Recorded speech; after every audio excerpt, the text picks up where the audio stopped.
السلام علیکم دوستو۔ وطن عزیز میں اس وقت کیا ہو رہا ہے؟ آج ایک طرف دیکھتے ہیں کہ قاضی فیض عیسیٰ صاحب چیف جسٹس آف پاکستان اور دوسری طرف سابق وزیر اعظم شاہد خاقان عباسی کیا کہہ رہے ہیں پاکستان کے حوالے سے۔ شاہد خاقان عباسی یعنی سابق وزیر اعظم بار بار یہ کہہ رہے ہیں کہ عمران خان کو عدالتوں سے زبردستی نااہل کرایا گیا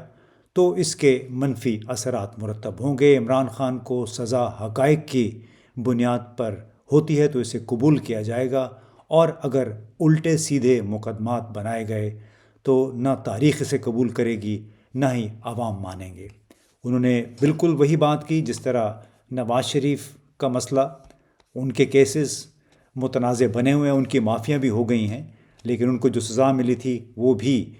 متنازع ہے۔ اس طرح ذوالفقار علی بھٹو سابق وزیر اعظم کو جو سزائے موت دی گئی تھی وہ بھی آج تک تاریخ میں متنازع اور انتہائی تشویشناک انداز میں بیان کی جاتی ہے، کیونکہ اس وقت جنرل ضیاء الحق اور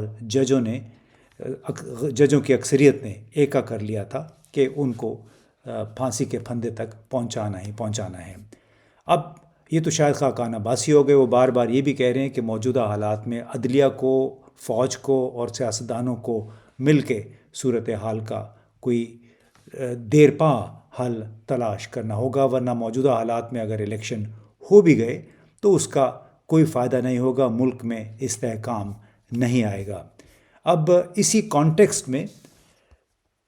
چیف جسٹس قاضی فیاض عیسیٰ، جن کے چیف جسٹس بننے سے پہلے ہی چمگوئیاں شروع ہو گئی تھیں کہ ماضی میں وہ جس آزاد عدلیہ کا ذکر کرتے رہے ہیں کیا وہ بطور چیف جسٹس اس کو برقرار رکھ پائیں گے یا نہیں۔ 2 دسمبر کو انہوں نے پی ٹی آئی کی طرف سے کچھ 70 صفحات پر مشتمل ایک درخواست کے حوالے سے ایک ان کے سپریم کورٹ سے ایک لیٹر جاری ہوا، اور اس میں آخر میں یہ کہا گیا کہ سب یقین رکھیں کہ چیف جسٹس قاضی فیاض عیسیٰ کو اپنی آئینی ذمہ داریوں کا مکمل ادراک ہے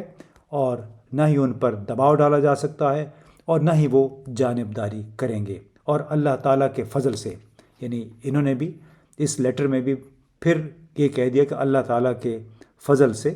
وہ فرائض کی ادائیگی اور اپنے منصب کے حلف کی پاسداری کریں گے۔ اب سوال یہ ہے کہ قاضی فیاض عیسیٰ صاحب کے دفتر سے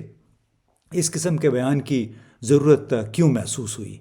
کیوں محسوس کیا گیا کہ ایک وضاحتی بیان اس کے ساتھ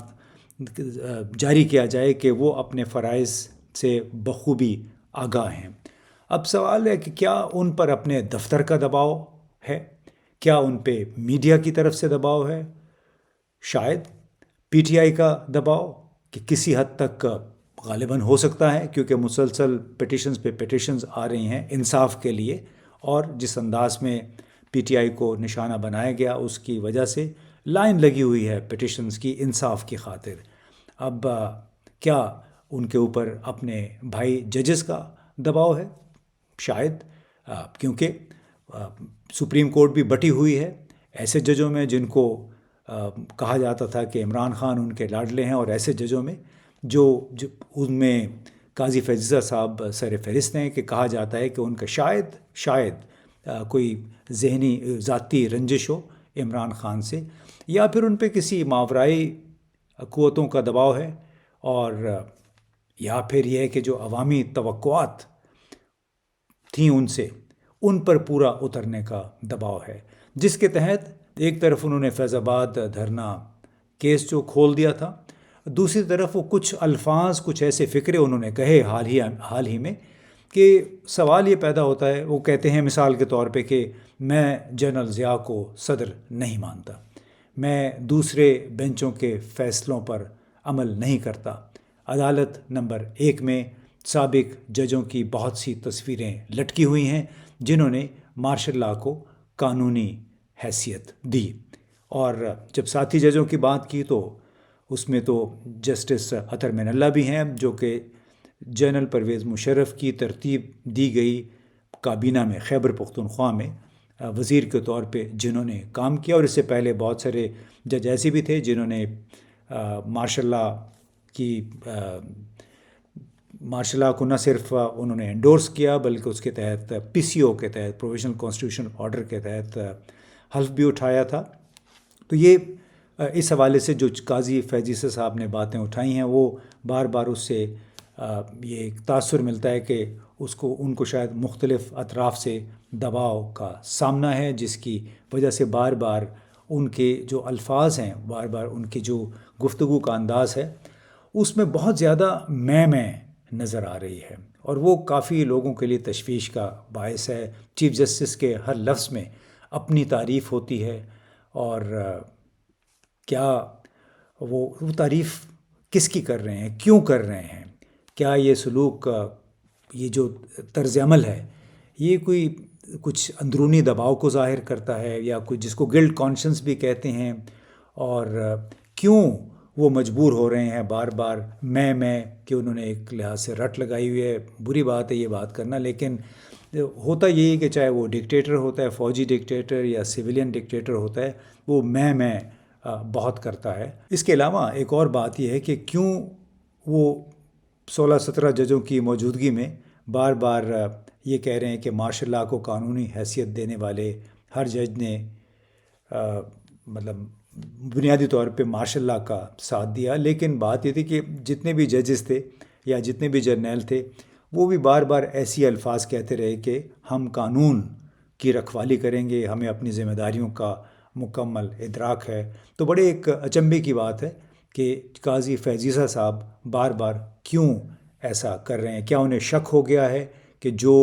انہوں نے ایک بات کہی تھی جنرل انتخابات کے حوالے سے کہ 8 فروری کو پتھر پہ لکیر ہیں، کیا انہیں بھی شک ہو گیا ہے کہ 8 فروری کے انتخابات شاید 8 فروری کو نہ ہو سکیں؟ کیونکہ اس حوالے سے انہوں نے بہت بڑا دعویٰ کیا تھا. کیا ان کا وہ دعویٰ اس وقت داؤ پہ لگ گیا ہے، جس کی وجہ سے وہ اگر مگر میں پڑ گئے ہیں؟ کیونکہ ایسا لگتا ہے کہ بھلے وہ جتنے آزاد منش، آزاد خیال چیف جسٹس ہوں، ان کا بہرحال وہ موجودہ نظام سے زیادہ طاقتور نہیں ہیں. بہت سارے دوسرے لوگوں کی طرح، سابق وزیر اعظم کی طرح موجودہ چیف جسٹس بھی لگتا ہے کہ موجودہ نظام کے محصور، اس کے اسیر ہو سکتے ہیں، اس کے سامنے بے بس ہو سکتے ہیں. اور یہی ان کا امتحان ہوگا کہ جب 14 مئی کو تو انتخابات نہیں ہو سکے، لیکن اب اگر انتخابات 8 فروری کو نہیں ہوتے، ان آگے پیچھے ہو جاتے ہیں، تو پھر قاضی فیض عیسی صاحب کا طرز عمل کیا ہوگا؟ کیا اگر وہ کمپرومائز نہیں ہیں کسی بھی نقطہ نظر سے، تو وہ پھر اپنے اس عہدے سے مستعفی ہونے کو ترجیح دیں گے اگر ان کی وہ پتھر پہ لکیر یعنی 8 فروری کو الیکشن ہونے والی بات سے انحراف ہو جائے؟ یہ بہت بڑا امتحان ہوگا قاضی فیض عیسی صاحب کا، چیف جسٹس کا، کہ انہوں نے قوم سے جو وعدہ کیا ہے اگر وہ وعدہ پورا نہیں ہوتا، یعنی اس پہ عمل درآمد نہیں ہوتا، تو وہ پھر ایسی صورتحال میں کیا کریں گے. بہت بہت شکریہ.